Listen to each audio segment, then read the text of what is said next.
Hope you enjoy the William Bear as much as I do.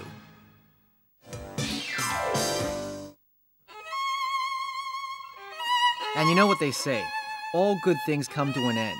And this is no different when we are talking about the world of ice cream. This is quite unbelievably an ice cream cemetery. And what do these tombstones commemorate? The flavors of ice cream that once existed on the Ben & Jerry's menu.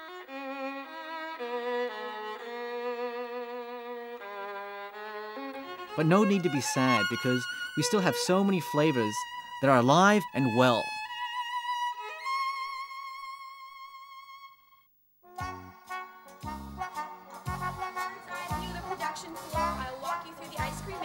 Putting on my apron and joining the Ben & Jerry's walking tour, I not only learned about the origin of ice cream, I also got to taste my favorite part.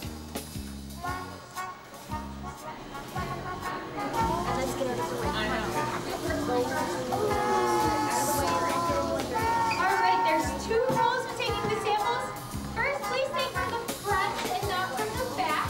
They're so incredible that they taste the exact same. Got it? Grab a sample. And also, before anyone's allowed to leave, I won't block anyone here, but this is definitely the best ice cream I've ever tasted. Extremely creamy here. This is, I imagine, world peace. This is our chocolate fudge brownie flavor. It's a chocolate ice cream with fudge brownies in it. Okay. The cool thing about this ice cream is the brownies, they come from a bakery in Yonkers, New York, called Greystone, and they actually employ people who have a hard time finding jobs otherwise. Oh, wow. So you guys are... social mission with that ice cream. Awesome. Now, how do I taste an ice cream? How do I know this is good? Well, it has a lot less air in it. It's very creamy. Okay. So it's a delicious ice cream. So by tasting it, I'll feel the solidness rather than the airiness. Correct. Okay, let's try it. Oh, I got some on my lip there. Extremely creamy. Very chocolatey. A little lighter, but still a delight. Ice cream is not the only dessert delicacy appreciated by tourists and locals alike. Chocolate is another tasty morsel indigenous to Vermont. And if it's Vermont delicacies and products you wish to buy, a good place to shop is Vermont's Old Countryside Store.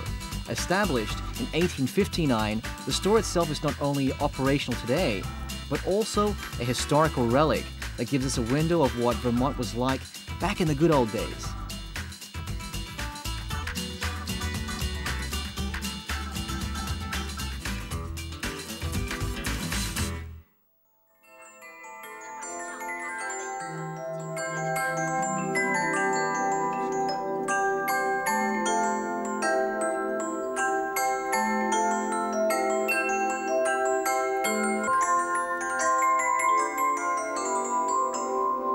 Shop and learn about local history. What could be better?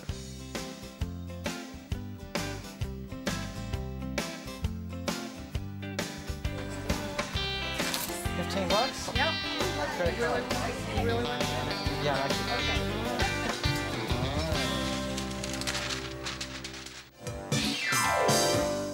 I'm at the Rock of Ages. This is not it, but the Rock of Ages quarry is certainly behind me right now. It is the largest deep dimensional quarry in the entire world. And what does that mean? It means they can pick up very, very large pieces of rock, on average about 23 tons, but up to 250 tons they can cut out of the quarry face here. A lot of this rock actually goes to China, including that which made up the Hong Kong International Airport. Now exactly, you're asking me how much rock is here. 8 miles squared on the surface and 10 miles deep. That's enough rock for them to cut for 4,500 years. A lot of rock indeed. The Rock of Ages has a history of over 80 years. In the workshop, machines are abustle with the task of cutting, slicing, and polishing granite slate.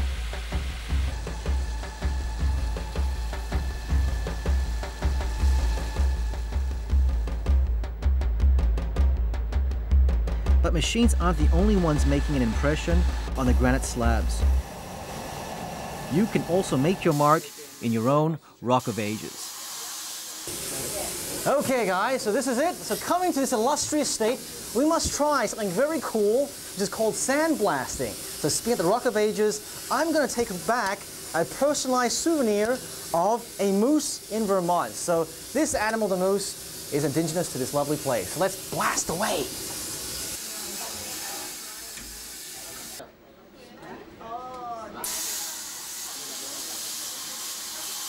Under a technician's direction, I pointed the sandblaster to the slate, and then smoothly and evenly blasted the thin granite slate. A few minutes later, and drum roll. 1, 2, 3. Dun, dun, dun, dun. Pretty good. I think my friend will love it. I'll keep it myself.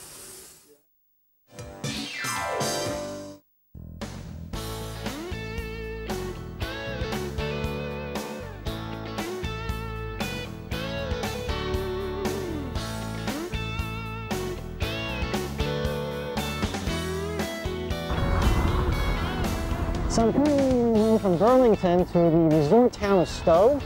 Stowe, I hear, is absolutely beautiful. It's known for its hiking and biking and all sorts of outdoor activities during the summer. And during the winter, it's known for its alpine skiing. It's one of the oldest and most well-known resort towns in the whole of the USA. So I'm going to stay here for a little bit. Stowe has an array of differently styled resorts. Most of them feature countryside decorations and open-air facilities so that people staying there can enjoy the beauty of nature from their own living area. And since I will soon be staying at one of the best resorts in town, I am surely excited.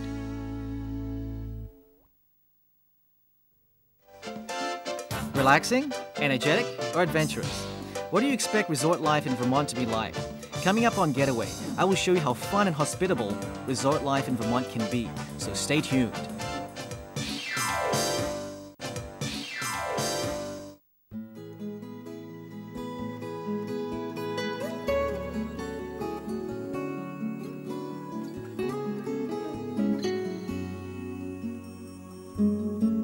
Walking into the resort, I was looking for a place that I could really unwind and just relax from the day's adventure. I was wondering what the place had in store for me. And you probably guessed it, a luxury spa. Coffee husks were being massaged onto my skin, and they were there to help me exfoliate. Now the coffee that I'm used to having is drunk. Now this time it's being rubbed on my back and used as exfoliant. It's feeling a bit scratchy, but I'm sure that after this my skin will be picture perfect.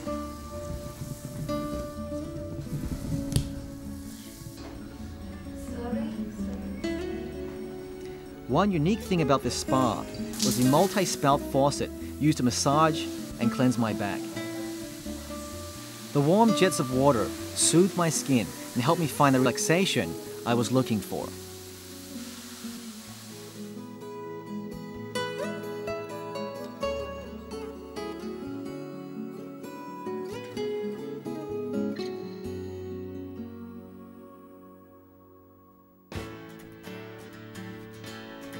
But this resort has more to offer than just passive relaxation.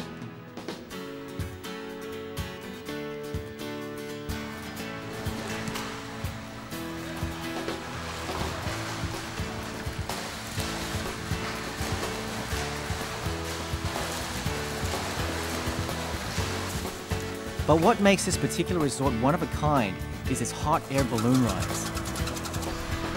Many of us have seen balloons high in the sky in magazines and on TV, but before the real flying begins, there is a long process of preparation.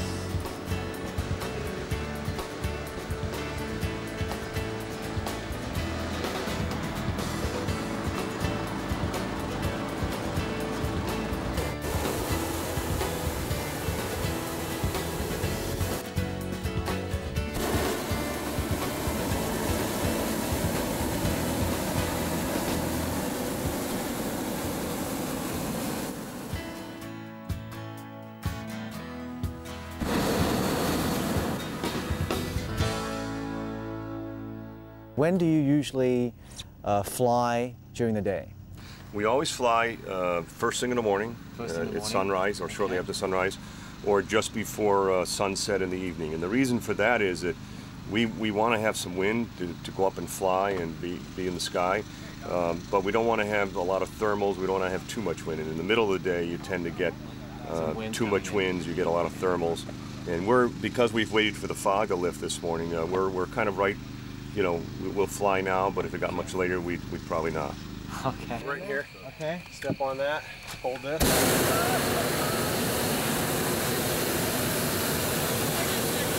All I have to say is, can you fire that again? All right, I'm so excited because we're ready to roll right now. So, Captain, bring it away. So we got to put a little more heat in, and we'll be light. We'll be lighter than the air around us, and we'll start flying. And I did want to just warn you: please don't pull this red line. Okay. That pulls the whole top out. Meaning? We do that when we land, but if you do it while we're flying, it means that we become a basket with a streamer. And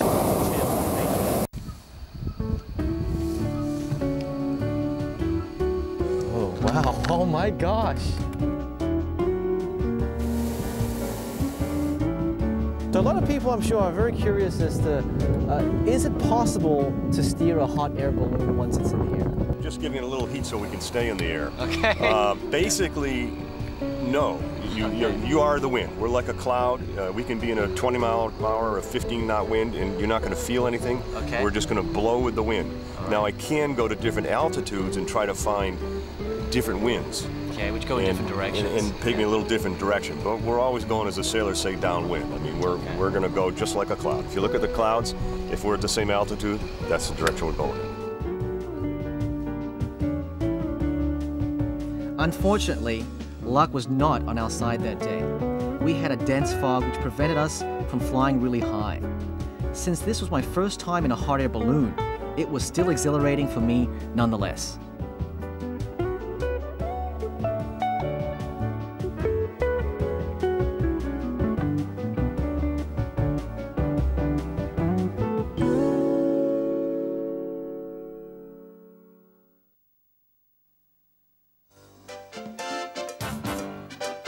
Coming up on Getaway, we take a look at Vermont's farmers market and take a glimpse at how Vermonters melt art into their lives. Quite humorously, I must say. So stay tuned.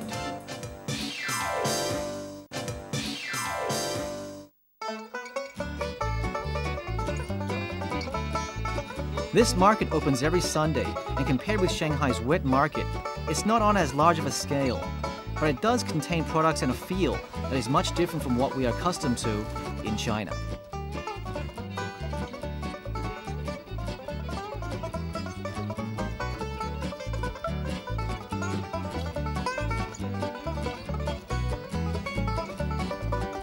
Well, we are fascinated, well I am, and I'm sure the Chinese population is fascinated with these carrots that are about the size of my finger.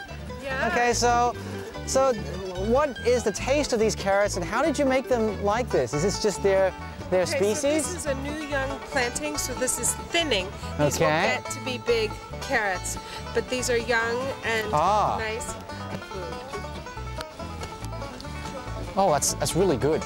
Extremely tender and The vendor was very friendly. She asked me to taste different varieties of baby carrots. television, right? Eat it raw, I put it in my stir fry. Come to a market like this.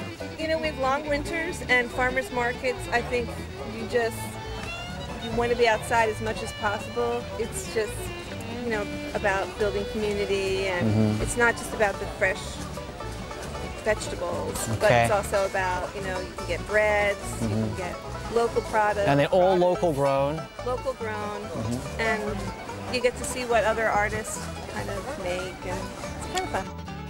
Something that a classy resort town like Stowe contains are nice restaurants. And in Stowe, I found one very unique as well as very classy restaurant. Hello, how are you? Hello, how are you today? Great, great. What's your Nice name? to see you, Archie. Archie, okay, and you're the owner of this restaurant, Yes, right? I am. Yes, I am. Okay, great. Would you like to take a walk around and see what we do here? That'd be great. That's great. Our restaurant is named after our dog. Now, later we'll go through this. And your dog Gracie. is called Gracie. Gracie. That's Okay, our so there dog he we is named right the there. restaurant after. Ah. That's a cute dog. She was great. She Yeah. was a beautiful little girl. Huh, Great so- whiskers. She ate popcorn and drank wine. That's a true story. Wow. Look, you have Decorated with pictures from people who have eaten here. Send Okay. pictures of their dogs. So how did this dog lovers restaurant come to be? Arch told me the story behind it. My wife and I think the worst part of vacation is leaving our dogs at home. Okay. So most people, or a lot of people with dogs, feel the same way, and they hate leaving their dogs when they come. They see our restaurant with the dog, and they take off on it and talk about it and have a good time. They come in, they tell us stories about their dog, and then we ask them to send a picture of their dog, a framed picture with the dog's name and where they're from, and we pin it up on the wall. And we have some great pictures of friends that are here. Okay. That was the original sign that we had at our restaurant in 1991 when we opened. Arch tells me that he's originally from Boston, but came to Vermont on vacation in 1978. Vermont's tranquil beauty captured his soul and kept him here ever since. The grace here is his contribution to Stowe.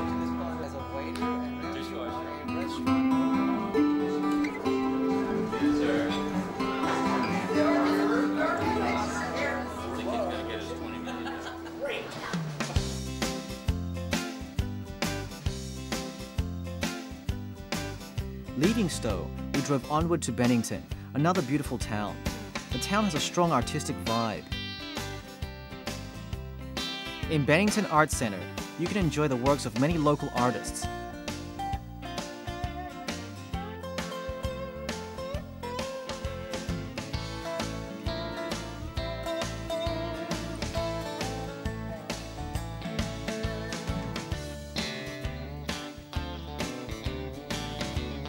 But art galleries aren't the only place you can enjoy interesting and provocative works of art.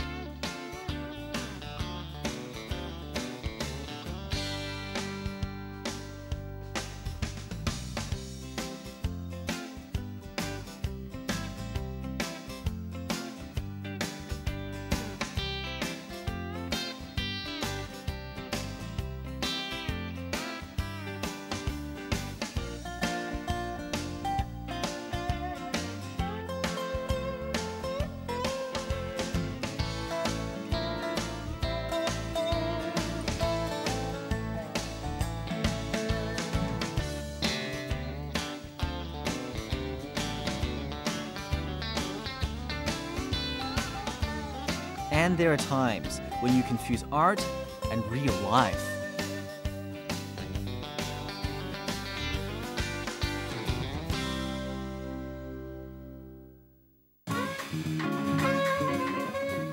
When night falls, people gather to appreciate a different form of art.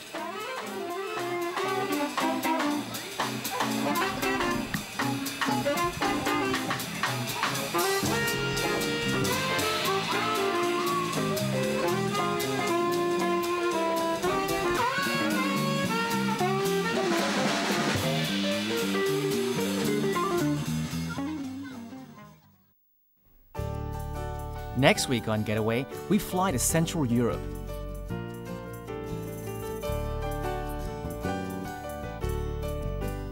The ancient land of Bohemia will unveil its magnificent castles and palaces. And as we walk through the narrow streets of Prague, the essence of a city, known as the mother of all cities, will reveal its essence for all to see.